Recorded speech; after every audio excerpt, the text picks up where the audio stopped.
देखिए, ये तस्वीर तो कहीं ना कहीं पूरे देश के सामने है ना कि जब आप बीजेपी से टक्कर लेने की बात करते हैं तो एक राष्ट्रीय ताकत के रूप में कांग्रेस पार्टी है, लेकिन दो बड़े चुनाव जो अभी हाल में हुए, राष्ट्रपति पद के लिए, उपराष्ट्रपति पद के लिए, उन्होंने अपना चेहरा एक खड़ा किया, आदिवासी उम्मीदवार को लेकर आए, लेकिन विपक्ष एक उम्मीदवार नहीं ढूंढ कर ला पाया। और ये दिखाता है कि विपक्ष की दूरदर्शिता में कितनी कमी थी और कैसे आपकी रणनीति वहां फेल हुई, क्योंकि आप राष्ट्रपति पद के लिए अगर किसी को लेकर आए तो बीजेपी से निकले हुए यशवंत सिन्हा को लेकर आए, जबकि उनके बेटे जयंत सिन्हा अभी भी बीजेपी में है।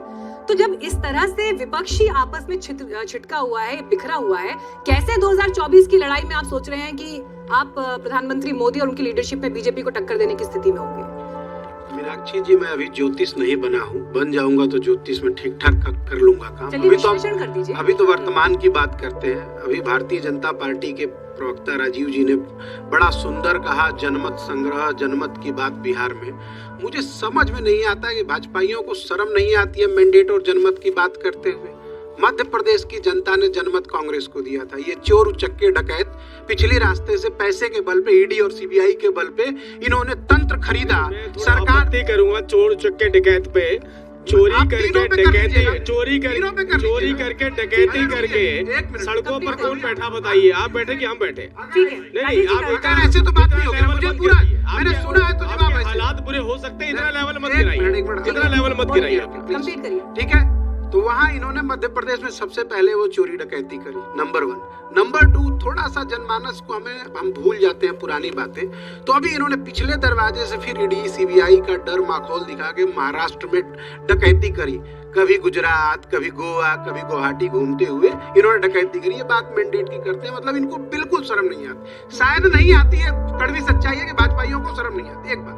दूसरी इंपॉर्टेंट बात आप करें, 5 तारीख को देश ने देशव्यापी धरना प्रदर्शन किया कांग्रेस के साथ मिलकर महंगाई और बेरोजगारी के खिलाफ, और 6 तारीख को नरेंद्र मोदी जी भूत चुड़ैल की बात करने लगे। काला जादू, टोना टोटका उनको याद आने लगा। अभी 24 बहुत दूर है मैडम, अभी इंतजार करिए। अभी 28 तारीख को फिर से पूरा देश महंगाई और बेरोजगारी के खिलाफ खड़ा हो रहा है। और दूसरी इंपॉर्टेंट बात, ये धर्म और हिंदू मुसलमान जितना चलना था वो टेप अब चल चुका है। ठीक है। आज रोज हिंदुस्तान में सबसे ज्यादा 75 साल की बेरोजगारी है और सबसे ज्यादा 75 साल की भुखमरी है। पिछले 8 सालों में नरेंद्र मोदी जी की एक सबसे बड़ी उपलब्धि मैं आपको बता देता हूं, आप शायद जनता को नहीं बताएंगी। 25 करोड़ लोगों को इन्होंने गरीबी रेखा के नीचे भेजा है। तो जो 25 करोड़ लोग गरीबी रेखा के नीचे गए हैं ना, वो 2024 का हिसाब भारतीय जनता पार्टी के साथ स्वयं कर लेंगे। और सबसे लास्ट एक बात और कर देते हैं। देखिए, ऐसा है कि आपको प्रचंड बहुमत मिला था देश का निर्माण करने के लिए, देश बेचने के लिए नहीं मिला था। रही बात है, इन सबको, पूरे भाजपाइयों को दुख दर्द है। पूरा सोशल मीडिया देखिए ना, तकलीफ में लोग पड़े हैं कि सरकार कैसे बदल गई। अरे भैया, कर्मा जो होता है ना, जो करोगे वही तो पाओगे। आपने चोरी डकैती महाराष्ट्र में करी, फल तो भुगतना ही पड़ेगा। अब देखिएगा अभी आगे आगे होता है क्या। ठीक है, मैं शिवम के पास आऊंगी, लेकिन राजीव जी क्योंकि उन्होंने आरोप लगाया, फटाफट इसका क्विक रिस्पांस दीजिए। देखिए, एक बात तो उनकी है ना कि उन्होंने एक प्रोटेस्ट कांग्रेस पार्टी ने महंगाई को लेकर जो भी काले कपड़े पहनकर दिया, क्या बीजेपी के भीतर भी एक इसे लेकर असहजता पैदा हुई कि कहीं कल को ये परिस्थिति हमारे लिए खराब ना हो जाए, तो फौरन जो टॉप लीडरशिप है उसने उसे राम मंदिर से जोड़ दिया, या फिर जो भी काला जादू और तमाम तरह की जो बातें आ रही हैं, क्या जरूरत है ऐसे स्टेटमेंट्स की? देखिए, 2 बातें। पहली बात तो ये इस इशू की क्या जरूरत है? 2 बातें हैं। पहली बात तो हम चारों को बाहर निकाल दीजिए और आप विश्वास कीजिए, आपस में एक दूसरे के ऊपर ईंट पर रोड़े पत्थर ना मार दें तो बताइएगा मुझे। आप हम चारों को बाहर निकाल दीजिए, क्योंकि अभी आपने इनसे यही पूछा कि आपका लीडर कौन होगा। एक व्यक्ति ने बोला कि हमारा एक लीडर होगा, सबने अपने अपने लीडर का नाम लिया। आपके पास मुद्दा होंगी, मोदी जी को हटाने का नीतीश जी के पास जो आपके प्रधानमंत्री है उसमें चेहरा क्या खोजिएगा? ऑलरेडी प्रधानमंत्री है, आपको चेहरा खोजने की जरूरत क्या है? आप बोलिएगा। आपको ये तो हमारी उपलब्धि है कि हमारे पास 100 लीडर है, आपके पास एक ही लीडर है। आपके पास एक, हमारे पास तो 100 नेता है। आपको भूल गए 2004 में आपके नेता थे, हम लोगों ने चारों को बिना चेहरे के सरकार बनाया हम लोगों ने। चारों को बाहर निकालिए, फिर देखिए इनकी लड़ाई आपस में। एनीवे, मैं अभी बताना चाहता हूँ, कभी आपने किसी प्रदेश के मुख्यमंत्री को देखा है कि चोरी के फेवर में किसी सड़क पर बैठ करके वो प्रदर्शन करे?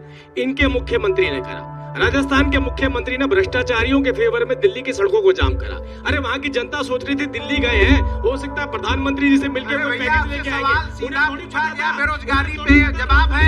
कर्नाटक का मंत्री 40% कमीशन लेते हुए पकड़ा गया, बोलिए हाँ है, वो भारतीय जनता पार्टी का है। भारतीय जनता पार्टी का राष्ट्रीय अध्यक्ष दिल्ली में घूस लेते पकड़ा गया। याद है बंगारू दत्तात्रेय का नाम भूल गए, भूल गए बंगारू दत्तात्रेय का नाम मालूम है? अरे भैया जिस पार्टी का राष्ट्रीय अध्यक्ष पार्टी का राष्ट्रीय अध्यक्ष क्या बात करें? बंगारू दत्तात्रेय का नाम मालूम है? बंगारू दत्तात्रेय का नाम मालूम है? भारतीय जनता पार्टी के राष्ट्रीय अध्यक्ष टीवी पे कैमरे के सामने जवाब है। सर हो गया कंप्लीट। सर आपका पॉइंट कंप्लीट हुआ, आपकी मेरी बात है। अब जवाब पे बात करिए, महंगाई पे बात करिए, आपकी रिटायरी तय है और हटाने की जरूरत नहीं है। लिख लीजिए यही स्टूडियो होगा और एक दिन आप यहीं से भगाए जाओगे।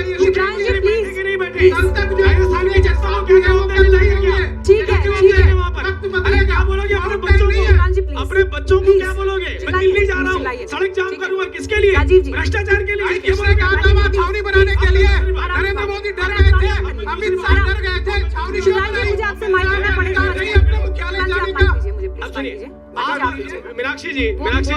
मीनाक्षी जी, आप इनमें से किसी के पीछे, मेरे पीछे, सर आप मुझे बिल्कुल क्विक रिस्पांस दीजिए। ठीक है सर, बहस में समय बर्बाद नहीं, बहस नहीं हो रही है। आप मुझे ये बताइए, जो सवाल मैंने आपसे पूछा था, महंगाई को लेकर एक प्रदर्शन हुआ, क्या जरूरत थी बीजेपी के टॉप लीडर्स को उस प्रदर्शन को राम मंदिर के आधारशिला रखे जाने से? महंगाई को लेकर प्रदर्शन, क्या जरूरत? महंगाई को लेकर प्रदर्शन तो तब होता जब 11.39% महंगाई थी। काले कपड़े से जोड़ने की और इन सब चीजों जोड़ने की क्या जरूरत है? मैं ये पूछ रही हूँ। आप ये बताइए, महंगाई अप भी हुई, हमारी सरकार में 3.3 पे डाउन भी हुई।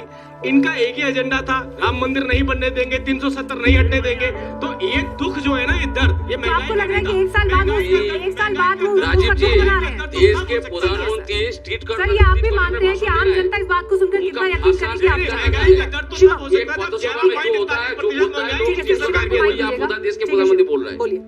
मैं सबसे पहले तो टाइम्स नाउ वालों से कहूंगा कि एक उनकी कुर्सी के बीच में कुछ फंसा दीजिए, वरना ऐसा लग रहा था कि वो जेटली जी की तरफ उठकर भाग रहे हैं। सुब्रांश राय, तो भाई ऐसा नहीं करना प्लीज। दूसरा मैं एक और चीज कहना चाहता हूँ कि